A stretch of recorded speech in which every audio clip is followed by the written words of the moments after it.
Hello everyone, welcome back to our channel Mukherjee sphere. আজকে আবার একটা নতুন ভ্লগ নিয়ে চলে এসেছি। আর আমরা দুজনেই সুন্দরভাবে রেডি হয়ে গেছি একটি জায়গায় যাব বলে। বেশি দিনের জন্য না, জাস্ট এক রাতের জন্য যাব আমরা একটা জায়গায়। আর এই যে তনয় মুখার্জি এখানে একটু ক্রিম ট্রিম মেখে নিল, সেজে গুজে নিল। ইন দ্য মিন টাইম আমি আবার নিচে এসে দেখে নিলাম যে একটুখানি ওই অন দ্য ওয়ে নেওয়ার জন্য কিছু খুচখাচ খাওয়ার দাওয়ার। আর এটা হচ্ছে একটা কুলার ব্যাগ নিয়েছিলাম যাতে কিনা একটু কোল্ড ড্রিঙ্কস, জল এগুলো নিয়ে যেতে পারি গাড়িতে, আর এগুলো যাতে ঠান্ডা থাকে, কারণ এখন সামার্স তো এখানে প্রচণ্ড গরম পড়ছে। মানে সব সময় গাড়ির মধ্যে এসি চললেও সে এতটা রোদ্দুরের তাপ ভীষণ গরম হয়ে যায়। তাই জন্য ওই জল ঠল একটু ওতে নিয়ে নিলাম যাতে একটু গরমের মধ্যে জলগুলো খেলে শান্তি পাওয়া যায়। এদিকে আমি জিনিসপত্রগুলো সব প্যাক ট্যাক করে নিয়ে গাড়িতে নিচ্ছি, কিন্তু তনয়ের এখনও একটি অফিসটি শেষ হয়নি। ঠিক উঠতে যাবে রেডি টেডি হয়ে সেই সময় একটা কল চলে এলো, তো কল নিক, ততক্ষণে হয়ে গেলে তারপরে দুজনে বেরোবো। এই যে দুজনে বেরিয়ে পড়েছি। আর এটা অ্যাকচুয়ালি আমরা যাচ্ছি হচ্ছে গ্ল্যাম্পিংয়ে, যে এক্সপিরিয়েন্সটা আমরা কোনোদিনই করিনি। তো এটা ছিল আমাদের ফার্স্ট টাইম গ্ল্যাম্পিং এক্সপিরিয়েন্স। আর যে জায়গাটিতে যাচ্ছিলাম ওটা আমাদের বাড়ি থেকে খুব দূর নয়, প্রায় মোটামুটি আমাদের 3-3.5 ঘন্টার মধ্যে পৌঁছে যাওয়ার কথা। আর আমরা বেরিয়েছিলাম হচ্ছে ইভিনিংয়ের দিকে, মানে অফিস শেষ করে তারপরে আমরা বেরিয়েছিলাম, যাতে কিনা ওখানের ওই রাতের এক্সপিরিয়েন্সটা আমরা নিতে পারি।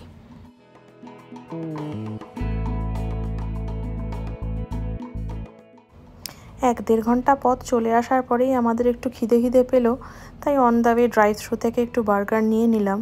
কোথাও ঘুরতে গেলে যতই না ব্যাগে খুচখাচ একটু চিপস টিপস নিয়ে রাখি, একটুখানি খিদে দেখি পেয়েই যায়।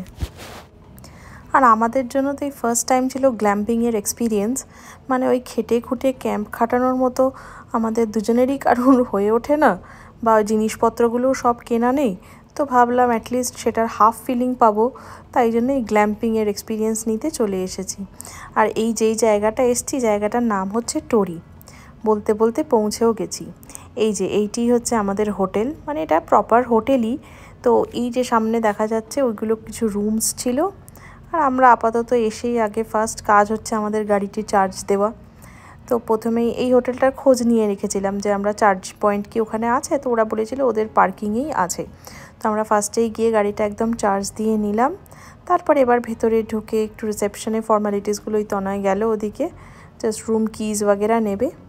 আর এই যে ডান দিকের এই জায়গাগুলো, এগুলোর ভেতরে হচ্ছে এমনি রুমসগুলো আছে, কিন্তু আমরা এবারে যেটা বুক করেছি সেটা হচ্ছে ওই যে দূরে দেখা যাচ্ছে ওই ডোমসগুলো, তো ওই ডোমটা আমরা বুক করেছি।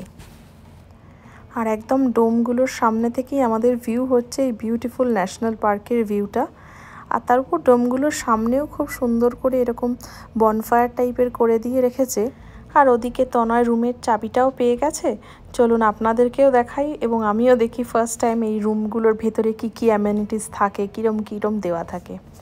এই যে এখান দিয়ে রুমটা দিয়ে ঢুকতেই ফার্স্টেই এখানে একটু জায়গা রয়েছে যেখানে একটু সুন্দর সাজিয়ে গুছিয়ে, তো এখানে একটা ফ্রিজ দেওয়া, ফ্রিজের ভেতর কিছু কোল্ড ড্রিঙ্কস বাগেরা দিয়ে রেখেছে, যেগুলো কিনা একদমই ফ্রি, কমপ্লিমেন্টারি। এই কিছু স্ন্যাক্সগুলো কমপ্লিমেন্টারি, মানে ওই রুম চার্জেসের সাথেই ইনক্লুডেড। আজকাল তো ম্যাক্সিমাম হোটেলগুলোই আমি দেখি যে এই স্ন্যাক্সগুলো দিয়ে রাখে, কিন্তু প্রত্যেকটা জিনিস চার্জেবল হয়। ও বাবা, আরও অদ্ভুত জিনিস দেখতে পেলাম, এক্সট্রা ব্ল্যাঙ্কেট, কফি মেশিন তো থাকেই, তার সাথে ছিল একটি ছাতা। আর এইটা আবার সন্ধ্যা না, আমাদের দিনকার ওই লণ্ঠনের মতো একটি লণ্ঠন দেওয়া, রাত্রিবেলা বেরোলে ওটি কাজে লাগবে। আর এবারই এই জায়গাটা একটু পার্টিশন করা, তার এপাশটা দিয়ে আসলেই হচ্ছে রুমটা। আর এই রুমটায় তো নর্মাল সামনের ভিউটাই দেখতে আমরা চলে গেলাম। তো এদিকে এমনি নর্মাল চেয়ার টেয়ার দেওয়া, সবই যা রুমে, মানে হোটেল রুমে যেরকম থাকে সেরকমই দেওয়া। তো প্রপার বেড, কম্বল। অদ্ভুত জিনিস হচ্ছে এর মধ্যে ওই যে পার্টিশনটা দেখালাম, ওই পার্টিশনটার মধ্যেই কিন্তু এসিটাও লাগিয়ে দিয়েছে। এসিটা লাগানো, আবার একটা ফ্যান ট্যানও দেওয়া, কারণ এতটাই গরম সেই জন্য মানে ফ্যান এসি দুটোই লাগবে। আর মেইন যে ডোমটার আকর্ষণটাই হচ্ছে এই সামনের দিকটা, যেটা খোলাটা। তো এইখানটা দিয়েই হচ্ছে সুন্দর ভিউটা রাত্রিরে পাওয়া যাবে।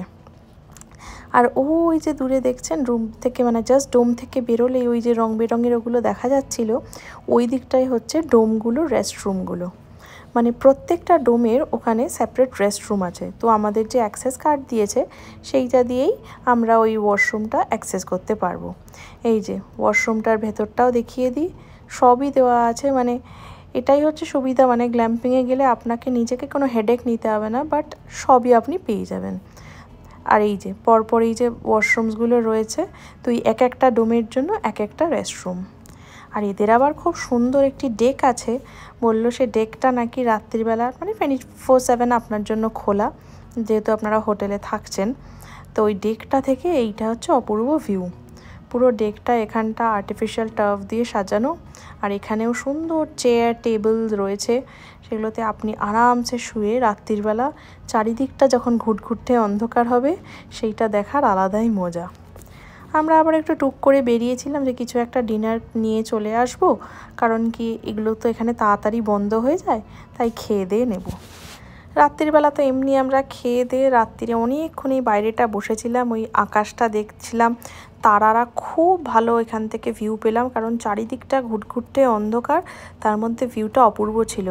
কিন্তু দুঃখের বিষয় হচ্ছে আমার ক্যামেরাবন্দি কিছুই করা গেল না। ক্যামেরায় যতই তুলতে গেলাম সেটা এতটাই অন্ধকার আসলো, কিছু আর হলো না। আর এটা ছিল হচ্ছে পরের দিন সকালবেলা। এবার ডিরেক্ট এখান থেকে প্রথমে ভেবেছিলাম বাড়ি চলে যাব, কিন্তু তারপরে আমরা ভাবলাম এখানে না সামনেই একদম যে ন্যাশনাল পার্কটি দেখা যাচ্ছে ওটাকে বলে হচ্ছে ক্যাপিটাল রিফ ন্যাশনাল পার্ক। তো সেই জায়গাটাতেই ভাবলাম একবার একটু ঘুরে আসি, এত কাছে এসে একদম দেখবো না, তাই ভাবলাম একটা ভিউ পয়েন্ট ঘুরেই আসি।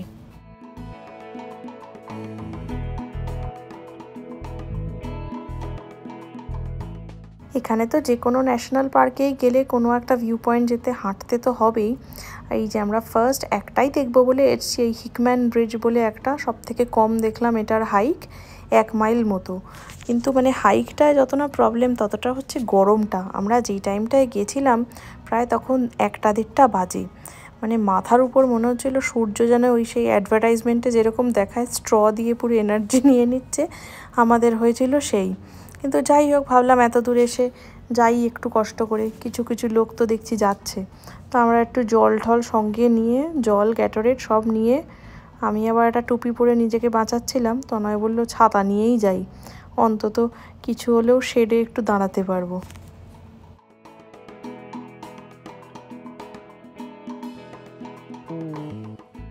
এই হাইকটা 1 মাইল মতো, মানে ওই ধরে নিন 1.5 কিলোমিটার অলমোস্ট, কিন্তু এইটা পুরোপুরি একদম মানে সোজা খাড়া পাথরের উপর দিয়ে উঠে উঠে যেতে হবে। তাই জন্য যাকেই জিজ্ঞেস করছিলাম বলছিল একটুখানি মানে ইজি বলছে, but it's not that easy, মানে যতটা গরম সেই হিসেবে ইটস নট দ্যাট ইজি। তো আমরা তাও মনোবল জোর বাঁধিয়ে ভাবলাম না, দাঁড়াতে দাঁড়াতে যাব। এই বলতে বলতেই একটা দাঁড়ানোর পয়েন্টে আমরা এসে গেছি, তো নয় ছাতা ধরছে আর আমরা ওখানে দাঁড়িয়ে পড়ছি, 2 মিনিট রেস্ট নিচ্ছি, জল টল খাচ্ছি, তারপর আবার হাঁটতে শুরু করছি। এই যে দেখুন এই পাহাড়গুলো বা এই পাথরগুলোর ওপর দিয়ে আমরা যাচ্ছি, আর গরমটা পুরো ফাটছিল যাকে বলে। এখানে আমরা মনে হচ্ছিল যে আরও 2-3টে জল বোধহয় নিয়ে আসলে ভালো হতো, কিন্তু কাঁধের যে ব্যাগ সেটি একটি ছোট্ট ব্যাগে আমরা 3-4টে বোতল নিয়ে এসছিলাম, সেই নিয়েই চলছি। তাই এক ঢোক করে খাচ্ছি, এনার্জি নিচ্ছি, আবার হাঁটছি। আবার পুরোটাই যে পথ আমাদের মানে ওই পাহাড়ের ওপর চড়ছি তা নয়, কিছুটা ওপর গিয়ে তারপর দেখছি হুড় করে নামিয়ে দিচ্ছে, একদম স্টিপ স্লোপ নেমে যাচ্ছি, তারপর আবার কিছুটা দেখছি একদম স্টিপভাবে উঠিয়ে দিচ্ছে। আর এই এতক্ষণ হাঁটাহাঁটির পরে আমরা শেষমেশ প্রায় আমাদের এই ওপরটায় উঠতে 1 ঘন্টা মতো লাগলো, কারণ 2-3 বার দাঁড়িয়ে ঠাড়িয়ে উঠেছি। তো ফাইনালি আমরা ভিউ পেয়েছি যে হিকম্যান ব্রিজ, যেটা দেখার জন্য এত দূর এসেছি, ওই যেটা আর্চ মার্কা করা ওটাই হচ্ছে হিকম্যান ব্রিজ। তো আবার আমরা সে ব্রিজ দেখে হাঁপিয়ে ঠাপিয়ে আর নিচে নামার সময় বেশিবার দাঁড়াইনি, টুক করে নিচে নেমে চলে এসেছি। এবার হচ্ছে ফেরার পথ, নামতেও তো অতক্ষণ লাগলো, একদম বিধ্বস্ত। ফেরার পথে আমরা এবার চলেছি, সিধা এখান থেকে একদম বাড়ি চলে যাব। আজকের ব্লগটা এতটাই রাখছি। কিছু ভালো লেগে থাকলে please do like, share and subscribe to our channel, and thank you everyone for watching.